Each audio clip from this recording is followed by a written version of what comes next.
আসসালামু আলাইকুম। আজকে নিয়ে আসছি এই মজাদার একটা রেসিপি, ডিম দিয়ে কাঁঠালের বিচি। তো একটু ভিন্নভাবে দেখানোর চেষ্টা করেছি এবং সহজ আছে।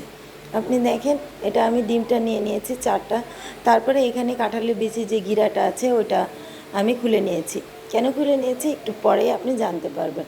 তারপরে এখানে আমি দেখেন এটাকে বয়েল করে নিচ্ছি। তারপরে এখানে আমি দিয়ে দিয়েছি বাদাম। আমি চীনাবাদাম নিয়েছি আর 2টা কাঠবাদাম নিয়েছি। আপনি চাইলে শুধু চীনাবাদাম দিয়েও করতে পারেন, তো না থাকলেও সমস্যা নেই। তারপরে এখানে আমি নিয়েছি জিরা, ধনিয়া, গোটা গরম মশলা, যা যা আপনার পছন্দ সেটা দিতে পারেন। তারপরে এখানে নিয়েছি রসুন। তো এগুলো সবগুলিকে একটু একটু করে ভেজে নিয়েছি।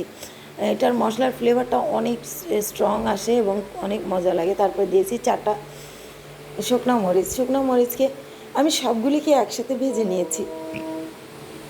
তারপরে এটা দেখেন আমি ব্লেন্ডার করে বেটে নিয়েছি। তারপরে এখানে আমার এইটা বয়েল হয়ে গিয়েছে। এটা গিরাটা খুলে নিলে দেখেন এটা খুলে খুলে আসছে। দেখেন সবগুলি আপনার কষ্ট করে খুলতে হবে না, এমনি বয়েল হওয়ার সাথে সাথে এটা কাঁঠালের বিচিটা খুলে আসবে।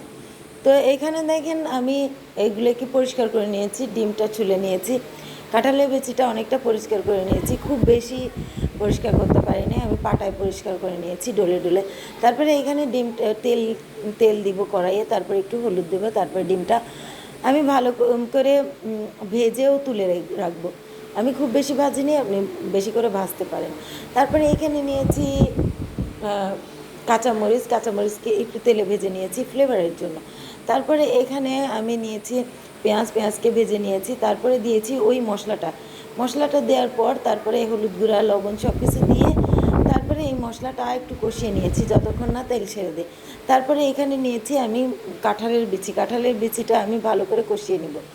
কষিয়ে নেওয়ার পর এখন আমি ডিম দিয়ে দিব। ডিম দিয়ে এটাকে আবার কষিয়ে নেব, একটু হালকা কষিয়ে নেব, বেশি একটা কষাবো না। তারপরে যখন ডিম তারপরে সমস্ত উপকরণ থেকে তেল ছেড়ে দিবে তখন দিয়ে দিব একটু গরম পানি। তো এই গরম পানিটা দিয়ে দিলাম। দেখেন গরম পানিটা আমি দিয়ে দিলাম, তারপর একটু ঢেকে দিয়েছি। ঢেকে দেওয়ার পর আমি রান্না করেছি 5 মিনিট, একটু হিটে রান্না করেছি 5 মিনিট হিটে রান্না করার পর আমার দেখেন এটা হয়ে গিয়েছে।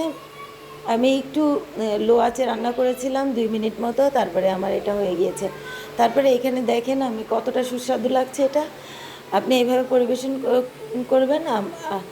আমার রেসিপিটা কেমন লাগলো লাইক দেবেন, শেয়ার দেবেন এবং পাশে থাকবেন।